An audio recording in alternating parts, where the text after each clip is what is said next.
His Holiness Romapada Maharaj is a initiating guru and GBC member of ISKCON. He's based out of Chicago, and where he has cultivated a very exemplary community for all the devotees, and he's an inspiration for congregations across multiple cities across the globe, and recently also in China. So we're very grateful to have Maharaj, and so we can all show our appreciation by chanting Hari Bol 3 times. Hari Bol! Hari Bol! Hari Bol! Hari Bol! Hari Bol for all of you.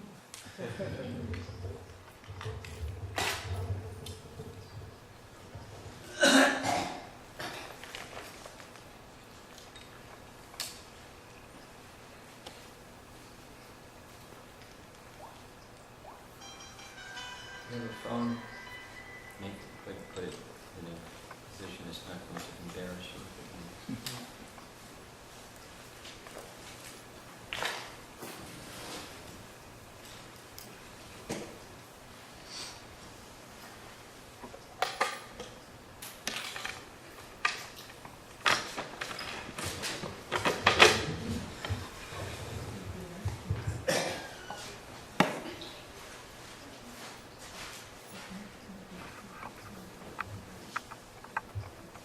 Some of you were with us yesterday evening and some were not. Who was not? Oh, no. Oh, okay. So this is part 2 of the same theme, but very different approach.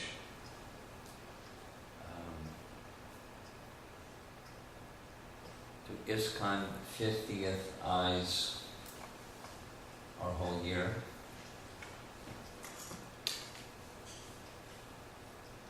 We're taking approach today to take this second purpose of ISKCON and turn it into a presentation on how Prabhupada fulfilled, through presenting Srimad Bhagavatam, how Prabhupada fulfilled this purpose. Of course, the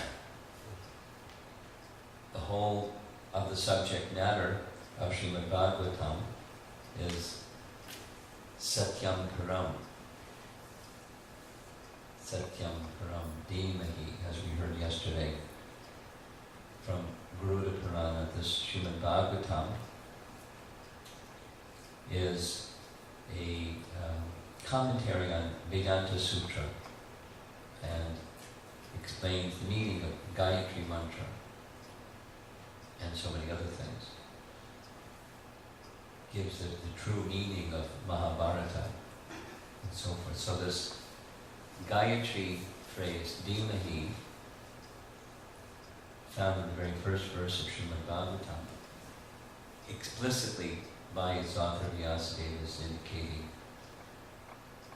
that this Srimad Bhagavatam is explaining the Gayatri Mantra. Is, as you know, Gayatri Mantra is said to be the mother, so that means everybody else is her babies. She's the mother of all Vedic mantras and all knowledge of the Vedas. Everything comes from Mama Gayatri. And there are different people that have different ideas of what is Gayatri and what is Gayatri meditation upon. So Satyam Param Dhimahi. Bhagavatam teaches us that Gayatri is a meditation upon Satyam Param, the highest truth. The highest truth isn't the sun, and the highest truth isn't Brahman. The highest truth is revealed in the Bhagavatam as the Supreme Personality of Godhead, Krishna. A very important verse. I've become a big fan of Jiva Goswami.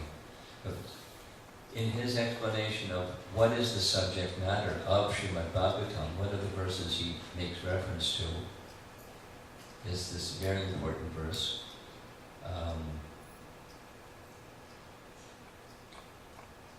Vedanta tattva vidas tattvam yad jnanam advayam brahmeti paramatmeti bhagavaniti shantyate.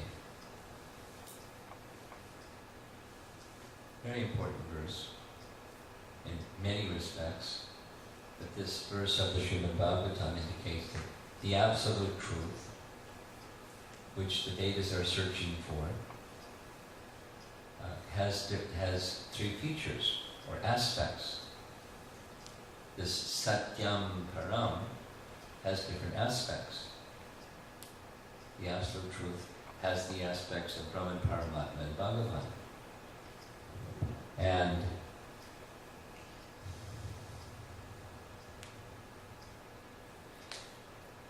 the absolute truth, Krishna, this is purpose number 2, propagate a consciousness of Krishna as found in Srimad Bhagavatam and Bhagavad Gita. As purpose of this kind is to reveal Krishna, the personality of Godhead, because the Bhagavan feature is the resting place of the Paramatma feature and the Brahman feature. Some persons are enthusiastically convinced that the Brahman feature is the absolute truth. According to Bhagavad Gita, the Brahman feature has as its basis or support the Bhagavan feature. And the Bhagavatam expands that understanding further and further, as well as the Paramatma feature. The basis and support, Krishna says in Bhagavad Gita, with but a spark of my splendor I pervade and support this entire universe by his Paramatma feature. Just a spark of his splendor, or a portion, using Bhaktisiddhanta's language and Prabhupada's language, a portion of a plenary portion. You know, for those of us from the West, that's very puzzling. What does that mean? Portion of a plenary portion. First of all, what's a plenary portion? That was a portion of a plenary portion. But without going through all of that language, message, Paramatma is expanded from the personality of Godhead, Krishna. The Paramatma feature has as its pratishta, or basis and support, the Bhagavan feature, Krishna. So Prabhupada wanted to propagate the consciousness, he didn't say of the absolute truth, of course Krishna is the absolute truth, but consciousness of Krishna. I want to go into this a little bit by, we'll start with, can you see this all right? Contrast is okay? On the right hand side is a copy of the original Articles of Incorporation, which we're honoring for ISKCON 50, the wonderful event of Prabhupada establishing legally and officially this society, worldwide society, starting with a little humble storefront in New York City. And according to New York State law, you must state the purposes of the organization, and then they'll verify whether it fits into the category that you're applying for. Religious corporation in this case. New York State Religious Corporation law. I've become quite familiar with it. RCO. So these are those 7 purposes. And if you look carefully someday, you'll see that 13 years prior to this, Srila Prabhupada, in the League of Devotees in Jhansi, established similar purposes for that entity, legal entity that he wanted to establish. It didn't happen because of trickery and so forth, and ultimately because Krishna wanted something else. Krishna wanted Prabhupada to do what Bhaktisiddhanta instructed, the rest, etc. But my message here is these ideas weren't new, and even specifically, very brilliantly, as Rabindra Swarupa was a brilliant speaker, he explained that by going through his study of his founder Acharya language, many of you are familiar with the booklet that Rabindra wrote after a few years of research. Interestingly, English and Sanskrit nomenclature combined together. Founder, Acharya. Founder is Western, and Acharya is traditional Indian, and Prabhupada combined them together. So what's the origin? And research, and lo and behold, it's the right arm of Bhaktisiddhanta's writing work. Professor Sanyal included it in his writings in 2 places only.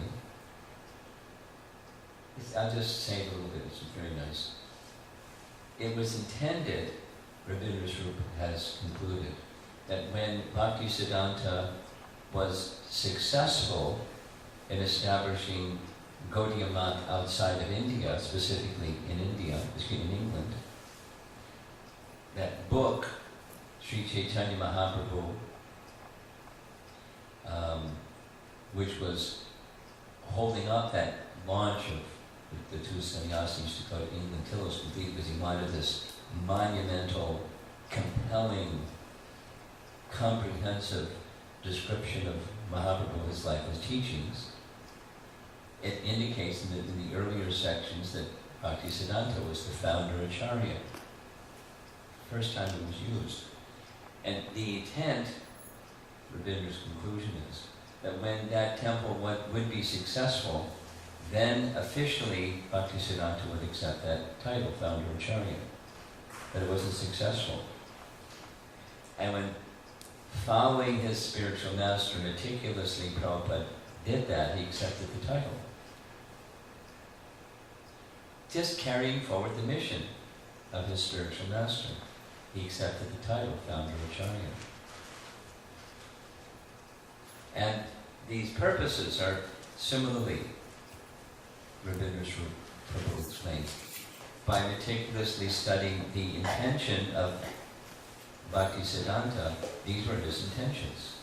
Of course, in Prabhupada's language, but they're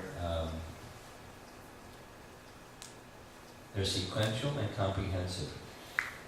Now, the next slide is a devotee who worked for Google. Some of you have gone to the Sadhu Sangha retreat. Yes? It's not so far away, North Carolina.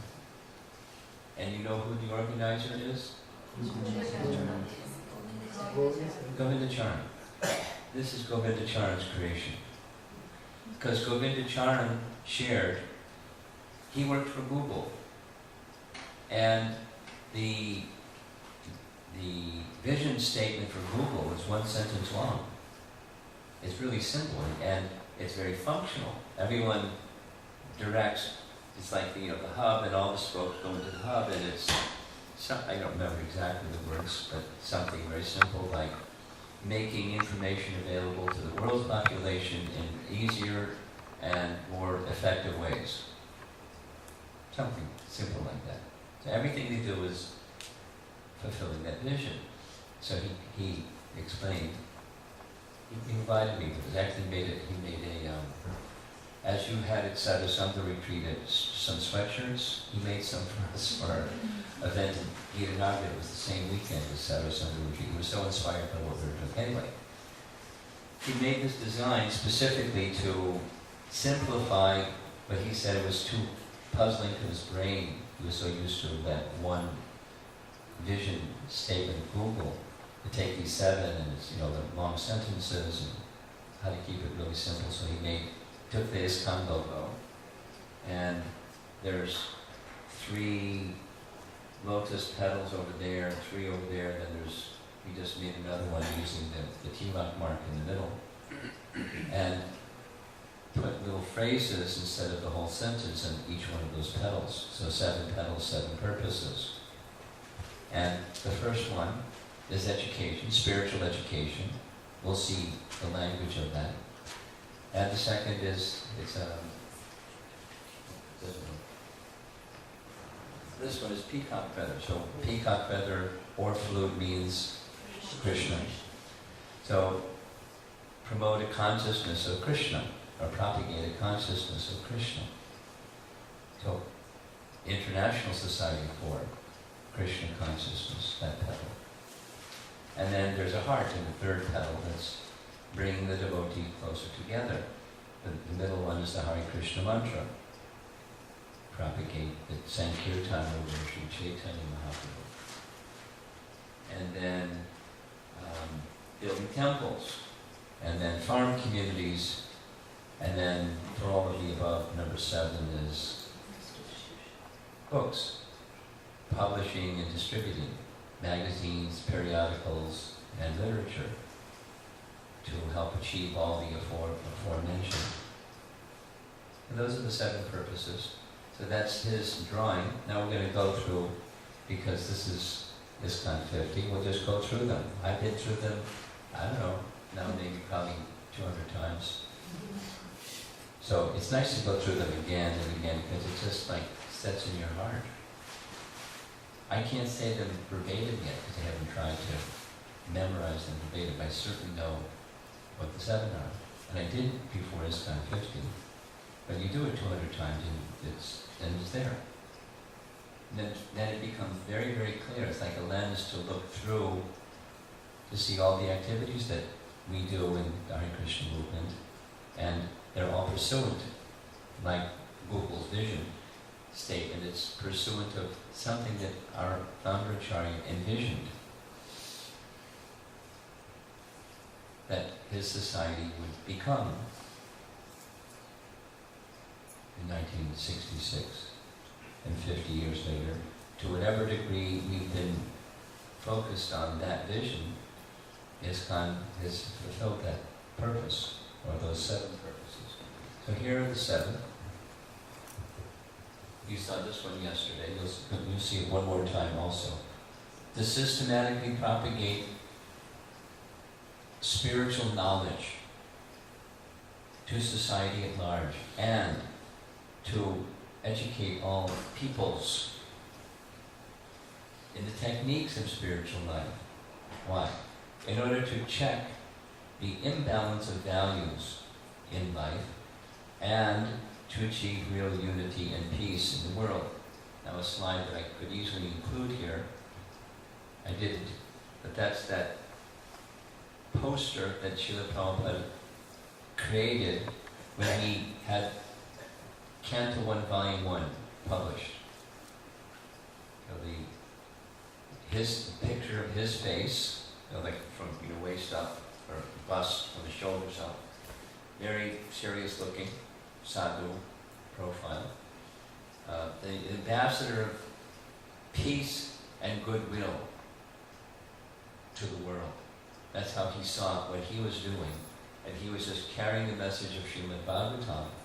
And for this purpose, to achieve real unity and peace in the world. Now, how are you going to do that? You have to move from the material conception to the spiritual conception. You have to have spiritual wisdom and pass on spiritual wisdom, just like parents to children. Krishna conscious parents have the duty of delivering their dependents from birth and death. That's a big responsibility. That's what we normally say gurus are supposed to do, what parents are supposed to do. You're supposed to be gurus for your children. And you have to have that wisdom and that potency in order to give it to your dependents. Big charge. So, what is a spiritual teacher supposed to do? The spiritual teacher is supposed to give that to society at large. Spiritual knowledge. Spiritual wisdom. That can then bring a proper balance to the values. Now, proper balance or improper balance is an inordinate emphasis on material acquisition and so forth. The whole model of modern society.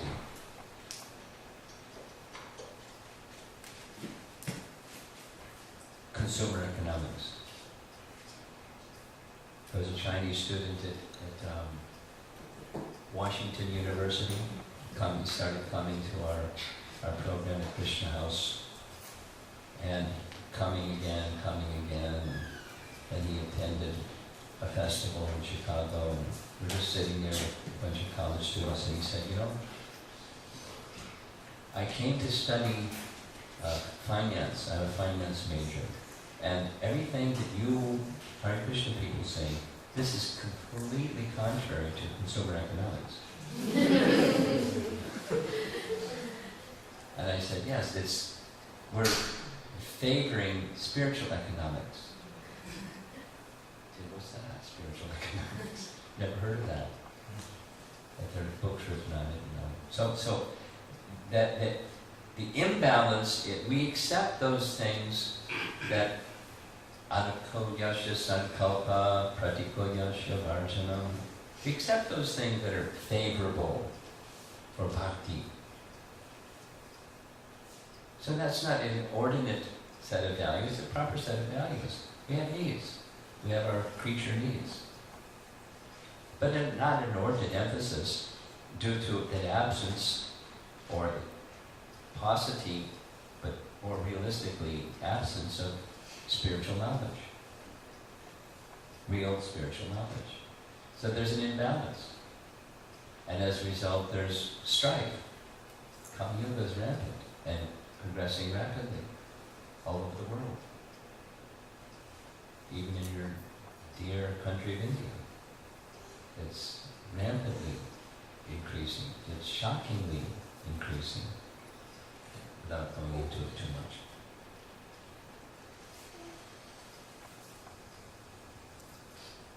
I heard so many testimonies from young people that left India, came to America, did their studies, got a job, got married, started a family, went back to visit their home place, and were shocked to see how things have deteriorated. And we all have our stories about that. Shocked. My most recent one was I was going to visit Tirupati, so I flew into the Chennai airport, and went by car to the train station to catch a train that goes to Tirupati.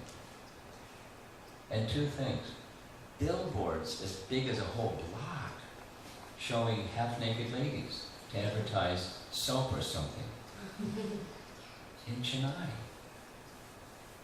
The place where the Muslims couldn't get because there's such strong values of spirituality. Place after place after place, and then on the train, it was the train where you have your own little seat rather than the other kind. So like a little bit more financially well-to-do people.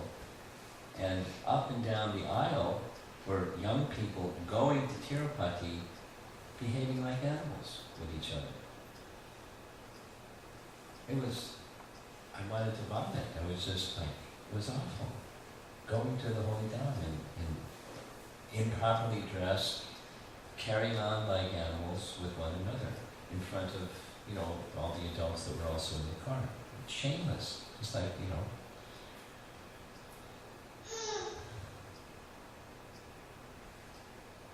Now look over here at Muddy Green.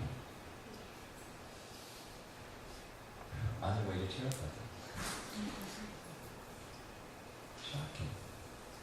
So, there's an imbalance in values due to lack of spiritual knowledge. Although education may not be so much in short in terms of skills and learn IT, something or other. Wrong kind of insufficient imbalance in emphasis in knowledge. So Prabhupada, as a purpose for us, kind of wanted to address that. And then following that spiritual conception of life, naturally the second one, propagate a consciousness of Krishna, as it is revealed in the Bhagavad Gita and Srimad Bhagavatam. Then next, having awakened Krishna consciousness, bring members of the society together, with each other, Sangha of Vaishnavas, and nearer to Krishna, the prime entity, and thus develop the idea within the members and humanity at large that each soul is part and parcel of the quality of Krishna.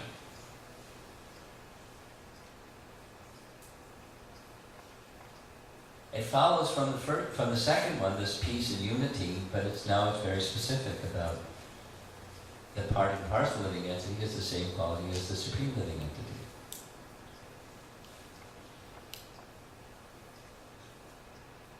Then the next one is also very sensible. Engage people in the Sankirtan movement of Chaitanya Mahaprabhu. To build temples, number 5. But Prabhupada called it erect for the members and for society at large a holy place of transcendental pastimes. Interesting. Didn't call it build temples. Transcendental place, holy place of transcendental pastimes. And that could easily be expanded upon. But when you do the things that are done where Krishna is in Goloka Vrindavan, only you do it in the sadhana form, it becomes temple or a holy place of transcendental pastimes. Krishna is having his pastime. People his devotees are singing for him and cooking for him and fanning him and dressing him and speaking his glories.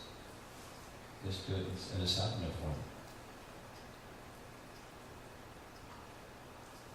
Then simpler and more natural way of life, this farm project message, one of the essential 7, number 6, and then this distribution of literature, publishing and distribution of literature for all the above mentioned. So those are the 7. That's ISKCON's purposes. So yesterday we discussed this one, systematically propagate spiritual, I mentioned it, just showed it as one of the slides. We already spoke a bit. Spiritual knowledge. At the to the world, to the scholarly world, to the skeptical world, to the atheists, to the people in general, Prabhupada wanted that his movement be known as an educational organization that has knowledge and can gift that knowledge to others. That's our gift or our service to the world. Starting with that. He wanted, as we have here, his books displayed. In fact, he emphasized again and again the full range of his books. Whenever there's a public event, to be at least displayed and give people the opportunity to purchase them. And then encourage them systematically to study by giving systems that they can take part in. So this weekend is focusing on this purpose number 2, propagate a consciousness of Krishna, as it is revealed in Bhagavad Gita and Srimad Bhagavatam. And I thought to take some part of the teachings of Lord Kapila Dev and focus on that.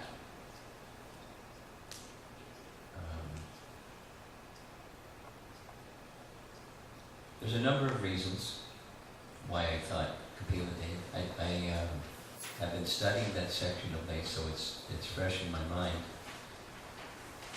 Another is that it spans so many chapters. It starts from chapter 24 and it goes through chapter 33. The temple is discussed in chapter. There's a lot of chapters, a lot of text. It's a big portion of Srimad Bhagavatam. And it spans a lot of very interesting areas because Kapila Dev appeared very early in Satya Yuga, and the primary means for achieving spiritual perfection in Satya Yuga is different than in Kali Yuga. Ours is Nam Sankirtan, and in Satya Yuga the process is meditation.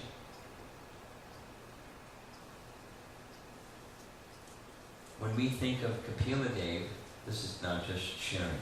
When we think of Kapila Dev, if you were just to ask a question, in an exam sometime, the question answer handout at the temple, what is Kapila Dev particularly known for? And everyone would commonly say Sankhya philosophy. He propounded Sankhya philosophy. Devahuti Putra Kapila. Even the imposter Kapila, modern fellow, compared to Devahuti son Kapila. He also taught Sankhya philosophy, only atheistic Sankhya philosophy. So it's Sankhya philosophy. They didn't say, what was the purpose of that Sankhya philosophy? The purpose of Sankhya philosophy is to enter into the process of meditation. And the purpose of entering into the process of meditation was to carry one with mind fixed upon Krishna, to engage in service to Krishna. Devotional service. Not just sit on a deerskin and do meditation, but engage in devotional service. And if you read carefully, it's very clear. He explains the process of devotional service. So it's philosophy, it's meditation, all leading to Bhakti Yoga, because how are you going to achieve perfection without devotional service? You're not. How are you going to know the conclusion of all the Vedas just by meditation? No. Or just by philosophy? No. The purpose of it is to bring one to the position of devotional service. So that makes it very interesting, because sometimes people ask us, in your practice of bhakti, do you have some kind of meditation? It's like, we laugh, because that's what bhakti is. Manmana.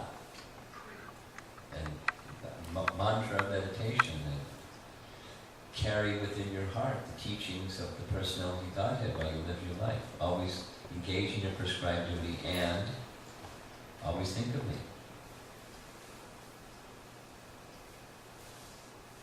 Certainly there's meditation.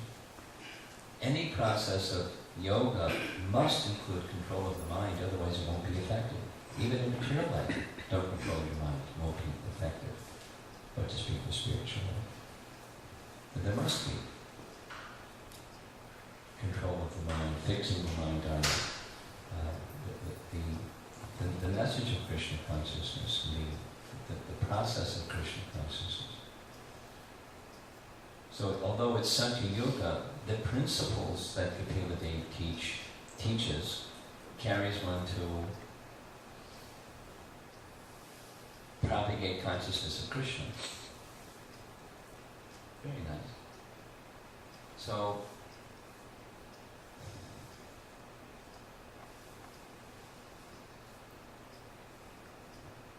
it's easy to go for a long time. I can talk a long time very easily. To say something concisely is more challenging.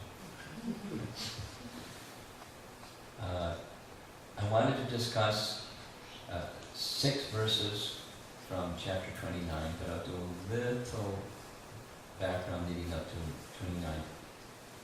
Because those verses in chapter 29, they are the sadhana for achieving devotional service that's beyond the taint of the modes of nature. I thought specifically to speak on this here because from my previous visits, many of you, if not most of you, if not all of you, are serious practitioners. You're not just introduced to Krishna consciousness, you're committed to the process of Krishna consciousness, which means not just, complacently going along la-di-da, but serious about, achieving the purpose of Krishna consciousness, which is being conscious of Krishna, going to Krishna, being with Krishna, being situated in relationship with Krishna. And the modes of nature, the contamination of our guna and karma influences, particularly the modes of nature, prevent us because bhakti is so powerful it can uproot completely all of our past karmas. Yet we have, at the same time, we have some affinity. In the impulse is born of the modes of material nature. It's how the whole machine works. So chapter 29 of this Srimad Bhagavatam, Canto 3, Devahuti asked Kapila to describe the process of devotional service. I'll keep it simple. Beginning of chapter 29, she says, you've described the principles of material nature. And you've given a clear explanation of the adverse effects of fruitive activities. Could you now describe devotional service in its fullness, particularly how activities are influenced by time and the modes of nature? And especially, can you describe the process of transmigration of the soul? Because hearing the perils of essentially neglecting devotional service or neglecting devotional service when it comes to the position of pure devotional service means more birth and death, and that's not nice. And when people hear that not nice description, it helps them become detached. She says like that.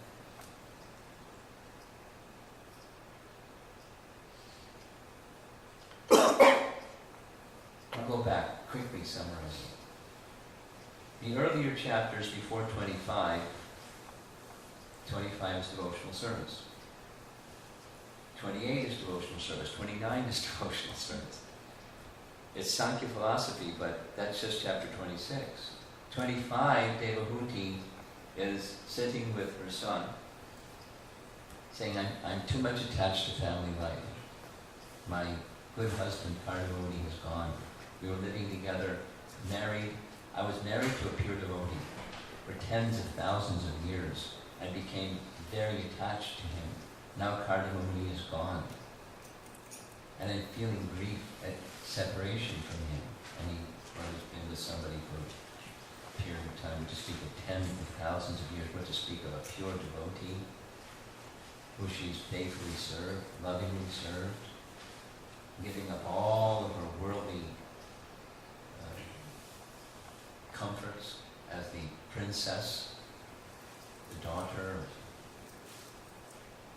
Manu, Swami Manu. Her opulence was excelled at the heavenly planets. We're just reading in the verses in the morning, chapter 33.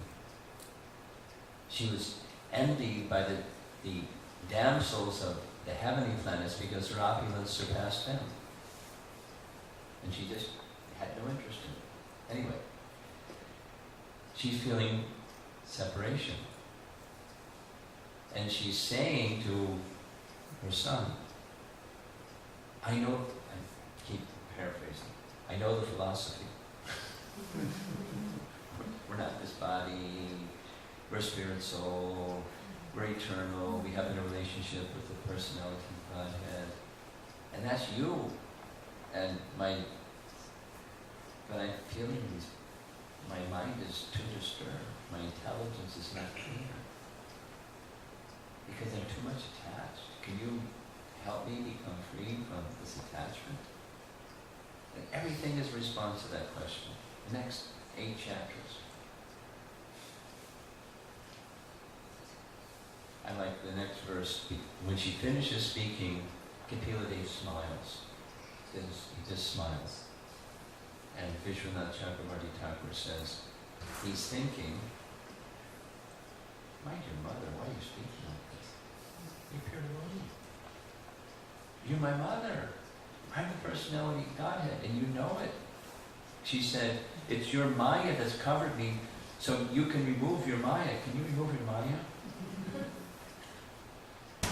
So my mind is not bewildered like this anymore? So Kapila Dev considering, you're a perfect soul.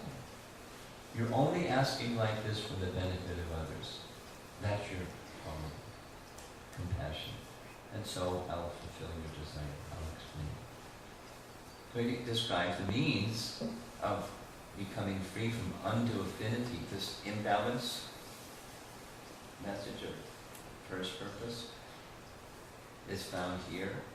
The process of devotional service can free one from that undue attachment or affinity for matter. Asat, Krishna, thirst for the impermanent, by becoming attached to Krishna. Then detachment naturally follows. And then he describes in that chapter how does devotional service begin. And devotional service begins by associating with sadhu. So there's 8 verses. Dravida Prabhu, some of you know Dravida, editor for BBT. I learned this from him. There's 8 verses that he calls sadhu sangastaka. 8 verses that speak about sadhu sangha. No. Who's a sadhu, how to associate with a sadhu, what are the qualities of a sadhu, what happens when you associate with a sadhu, and they're very beautiful verses. And devotional service begins. 25. 26, he goes through understanding fundamental principles of material nature. He goes through Sankhya philosophy, A to Z. Very, very complex, intricate, hard to understand. And at the end, after all of that, detail and detail and detail of how the puzzle pieces fit together to make material nature, he concludes, aside from this, there's spirit soul. That's who we are. And spirit soul is meant to be engaged in meditation upon Supreme Spirit. That's how the chapter ends. That was 26. So 27 is how you live your life that way. Chapter 27 is for householders, particularly because she's asking about family life, and it's a very valuable section for householders to understand how to practice bhakti in family life.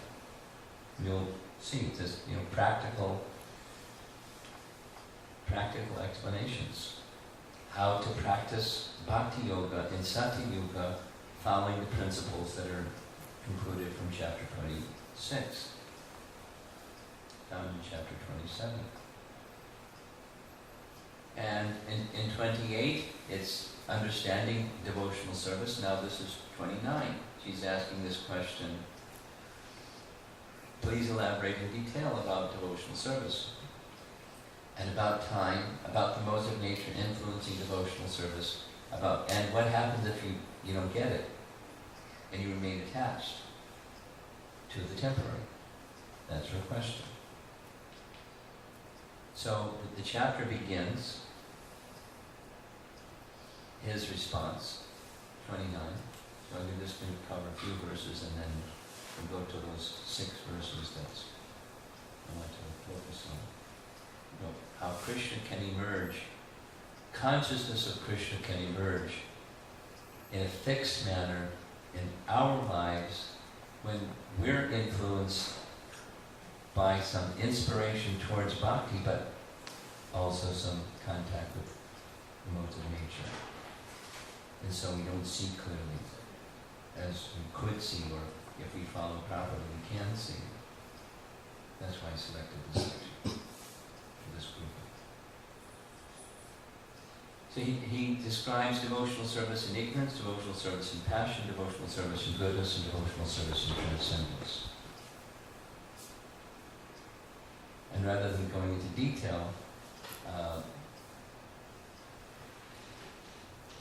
he uses Prabhupada's translation of the terms for ignorance and passion is a separatist. And in the English language, separatist is not a complimentary term. It's the opposite of unity. It's so us and them. That's a disease for conditioned life, and it's an anathema for spiritual life, being a separatist. Certainly for Krishna consciousness, for the International Society for Krishna Consciousness. So that the Sanskrit terms are bina, drik. This is in the mode of ignorance. Bina is found in Bhagavad Gita. Bina prakriti rashtada. You know the verse? Bina prakriti rashtada. Krishna speaks of the 8 separated material energies: earth, water, fire, air, ether, mind, intelligence, and false ego. These together comprise my bina prakriti ashtada. Bhumi, rapo, namo, vayu, etc. Bina means separate, and abhina means not separate. So bina, drik has something to do with seeing. So seeing, separate, separatist, bina, drik. In the mode of devotional service, carrying with me the baggage of the mode of ignorance, then I see separately. My interest is in conflict with the interest of others who are also engaged in devotional service. Devotional service influenced by the mode of ignorance. So, devotional service, the previous chapter, 28, devotional service is pure. It's not different than Krishna. So, devotional service is not different than Krishna. Can we take up devotional service where we are in the modes of nature? Yes. Devotional service doesn't become impure, but our consciousness is not pure. It's like the air is pure. I was just in Beijing. It's shocking. It was like, 3 o'clock in the afternoon. It was like dusk. What's going on? I said, they have some term in Chinese. It's air pollution. Air is pure. Colorless, odorless, tasteless. Ask your 8th grade science teacher. But there can be stuff in the air that makes it contaminated. Devotional service similarly is pure. But our consciousness may be so much identifying with trying to be enjoyers of material nature that we're engaged in devotional service as a separatist, where our interest and the interest of another are seen separate. I got my interest of groupism, or separatism, or something like that. Hey, it's human, right? It's contamination. It's not what bhakti is. It's not, because bhakti is pure. So then comes the mode of passion. And specifically, now he introduces deity worship. Where one engages in deity worship, and instead of bina drik, it's pratak bina. Bina is still there. But one's interest is different than the interest of Krishna. Like, I want some recognition that I'm a pujari. I'm a brahmin. I want some remuneration. I want some distinction and honor and praise. That's not what deity worship is engaged in. That's pratak bina. It's the consciousness of the separatist. So it's devotional service in a different variety of being a separatist. And then there's devotional service and goodness. It's just one verse for each of these. Devotional service and goodness is characterized by one takes up an activity of devotional service because it'll purify my existence. I engage in this activity of devotional service because it ought to be done. Just like those of you with children try to teach your children to speak the truth. Because you don't lie. It's just, you don't lie, so you speak the truth. Or you don't steal. Or, you get the idea. You have some toys, you share your toys. So that when you're an adult, you also understand the idea of charity. Not just, it's mine. You try to teach values. This imbalance of values is contracted by, start with goodness, and then there's transcendence. So there's devotional service in transcendence that's